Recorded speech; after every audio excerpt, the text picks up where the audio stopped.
Hey, it's Cars from Gamer Guys and Gals, and doing something a little different this time. I'm gonna do a double review. I know it's from different publishers and different devs, and I hope they don't mind. But I got two games about knights, and I was like, it'd be fun just to throw these two together.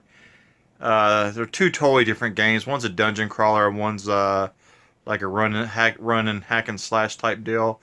It's Knightin Plus and Bucket Night. One's from Sometimes You, and one's from Red Games. But hope you enjoy this video, and as always, thanks for your support, guys, and enjoy.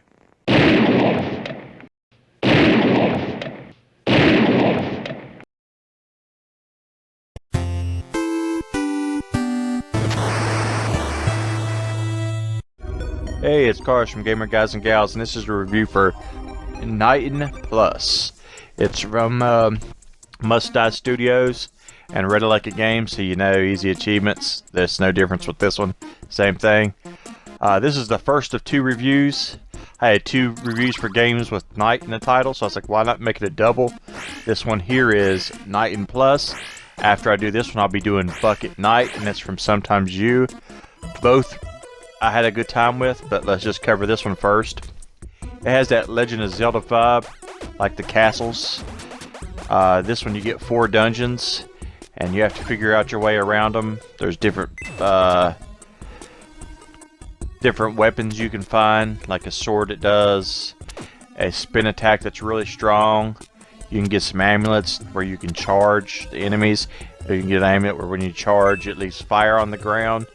There's a bunch of traps to avoid. There's lots of cool puzzles to solve, and they can be really challenging. This one was kind of challenging. The one I showed last in this video was really challenging. It took me forever to figure it out.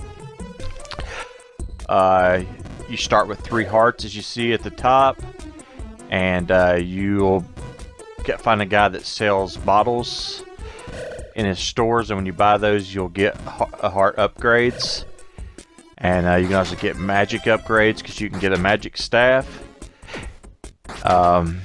There's some really cool bosses you see here. All 4 bosses are really fun, and you have to figure out their patterns and the story behind them, and everything is really funny. The knight's name is Sir Loot-a-Lot, which is also hilarious. But yeah, this game really makes you think, and it really challenges you to learn patterns, just like the original Legend of Zelda. Like when you're fighting enemies, you have to know what they're going to do.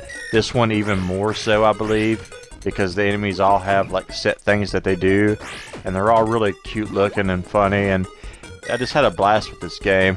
It's one of those games from Red Lake that I wish was longer. You can get all the achievements on the first playthrough, and probably by the end of level 2, maybe mid-level 3. You really don't have to play the whole game, but you should, because it's a really good game. Like I was saying, I just wish it was longer. Don't think I'm saying negative. I'm saying that in a good way, because I really had such a good time with it. I wish there was more to it. I wouldn't have minded an outer world or a couple more dungeons, because when it was over, I was just sad that there wasn't more to play. This is one of those games I think will people will be coming back to that missed out on. I think this is a really great modern retro game. It really has that Zelda vibe, and I hope people check it out. It deserves to be played. I love all the traps. I love all the different enemy variations, like that you have to figure out what they do. Like some, if you don't kill parts of them, they'll respawn. I think that's really cool. Some take more hits than others. They drop coins, they drop health, they drop magic. Like see here, you have to figure out how to get over there. The game really makes you think. I hope more people check it out than I've seen playing it so far. I said the same thing about this game as I'm going to say about the next.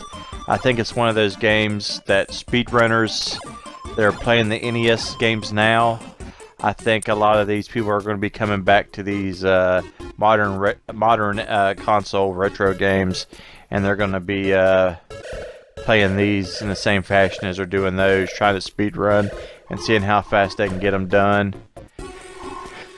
But definitely worth checking out. See here, I found the sword, but definitely worth checking out. I give it an 8 overall. I would give it a higher score if it was longer. I think it's an awesome game.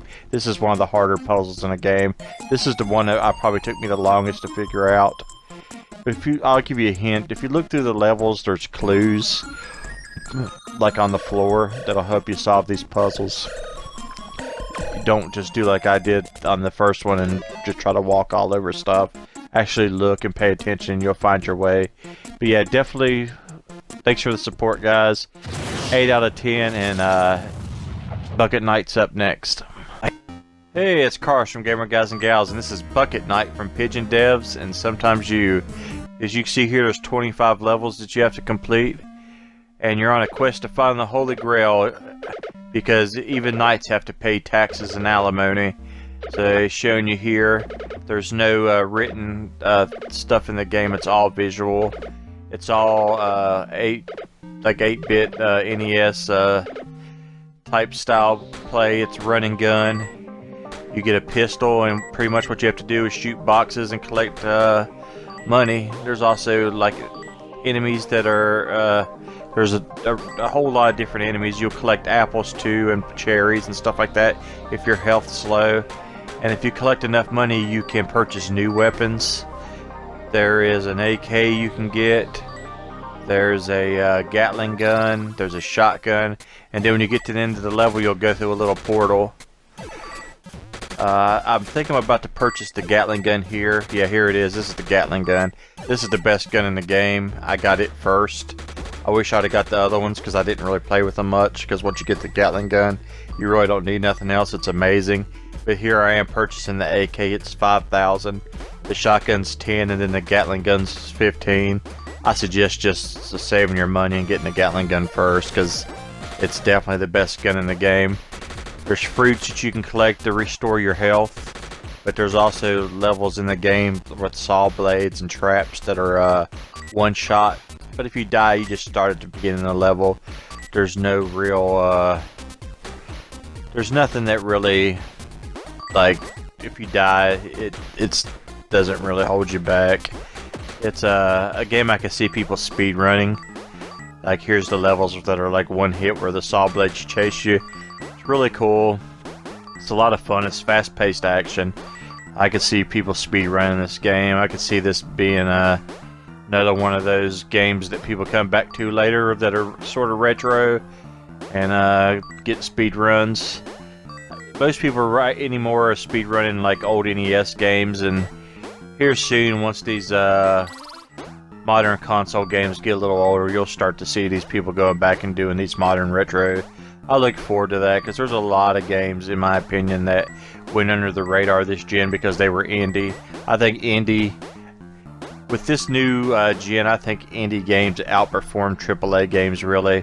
That's just my opinion, but that's how I feel.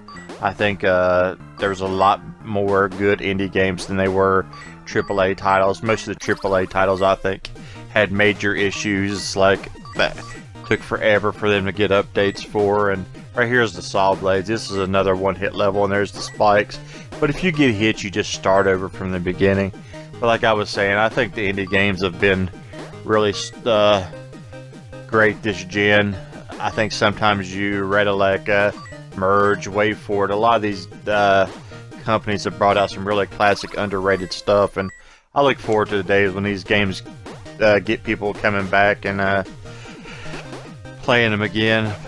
But yeah, I gave this a 7.1. I had a lot of fun with it. Really fun music, really fast-paced action. There wasn't really any cons. It's just a fun game, and it's cheap, so definitely worth a grab. So 7.1, buy it. You'll enjoy.